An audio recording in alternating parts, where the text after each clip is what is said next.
there were 288 reported cases of the measles, according to the Centers for Disease Control. So I'm going to start off by wondering, who knows what the increased movement to not vaccinate their children is?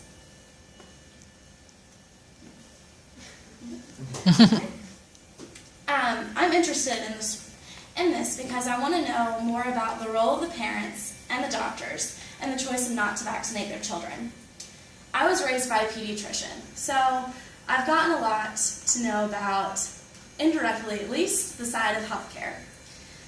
And this upbringing also led me into wanting to get my minor in public health, which is all about the prevention of disease and not necessarily the treatment as what the clinical side is. So to understand more about why parents choose not to vaccinate and the role of doctors in this choice, I would like to look at what a vaccine is, who gets involved in the choice, and the outcomes of the choice of the parents when they choose not to vaccinate their children. Now I'm going to discuss what a vaccine is. There has been an increased decision by parents to not vaccinate their children.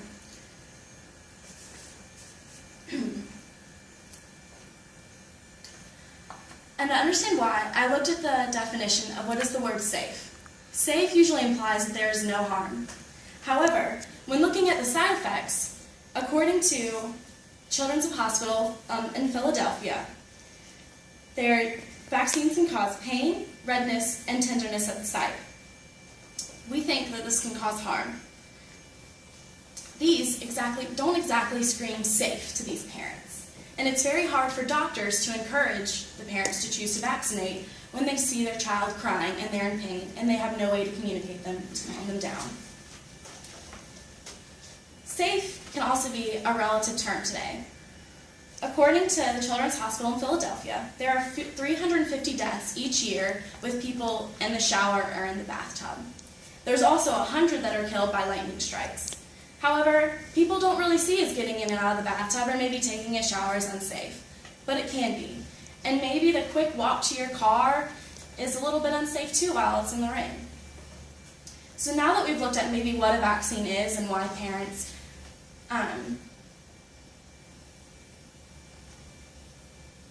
why the parents have chosen not to vaccinate their children because it is unsafe, I'm now going to discuss why who is involved in making the choice to not vaccinate their children. Some of you one day could be parents. Some of you maybe already are parents. So the point is to inform, maybe you or others, why it is important either to vaccinate or maybe why you wouldn't want to vaccinate. As I stated earlier, my mother's doctor. Her name is Dr. Sodadal, and she has been practicing for about 20 years. I asked her, why has there been such an increased movement to not vaccinate their children? And she stated our society is becoming way more individualized than previously. She said, it's all about me. It's about my child. And it's become not necessarily about everybody else's child, but your own. It's not about the child that maybe your child interacts with at the playground or at school. It's all about me. She also says that these side effects, as I stated earlier, maybe cause harm. Babies cry. They get upset. And parents don't like to see their children upset. No parent likes to see their children upset. But for these parents, it affects more than others. So why has there been an increase? What are the statistics that show that has led to the increase? The pertussis vaccine has more severe side effects than maybe some others. It can cause inconsolable crying, fever, and seizures caused by fever. This vaccine led to the creation of the Vaccine Injury Compensation Program. This program also created distrust because people were having to be compensated for those injuries caused by their child from the pertussis vaccine. So while this is one standing, another study by Dr. Andrew Wakefield in 1998 linked the autism to the measles vaccine. This study was concluded to be a very elaborate fraud.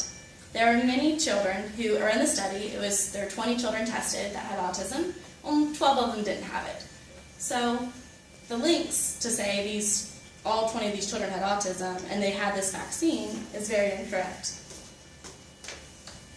This also, while it falsified the data, it also damaged public health.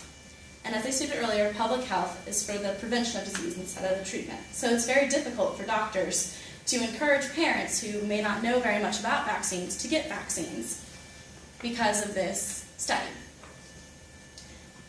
Dr. Soldado also stated that government has been spending more and more money on trying to change what the idea of this study has created. And instead of maybe putting these millions of dollars into more studies about where autism is coming from, they have now put it into studies to either link or to disprove the link between autism and measles. So now I've discussed what a vaccine is and maybe who is involved in the choice to not vaccinate their children. I'm going to discuss the outcomes of parents that choose not to vaccinate their children. As I stated earlier, the CDC reported 288 cases of the measles. They stated that the increase of these cases was because of the lack of vaccinations that children have received here. Because many have not been vaccinated here, and there's a globalization, that many that travel here have spread what we think of as an eradicated disease to the U.S. So many are being affected by the measles. They stated that 1 in 7 lead to hospitalization. Why are these 1 in 7 hospitalized? Because many doctors don't know to look for the symptoms of the measles. Because to them, they haven't seen a case of the measles in so long that it is difficult to state that it is measles, which is why these children are going into the hospital. Now that we've seen an increase in measles, what could be next? Polio has been eradicated for many years, as stated by the CDC. What does polio do? It disfigures your children, and it leaves them paralyzed. So if we don't vaccinate our children, what could happen? Could there be an increase of polio? Which could then lead to an increase of more polio in the U.S. and maybe worldwide. So now that I've discussed what a vaccine is, why parents choose not to vaccinate their children, and who's involved in this choice, and the outcomes of choosing not to vaccinate your children,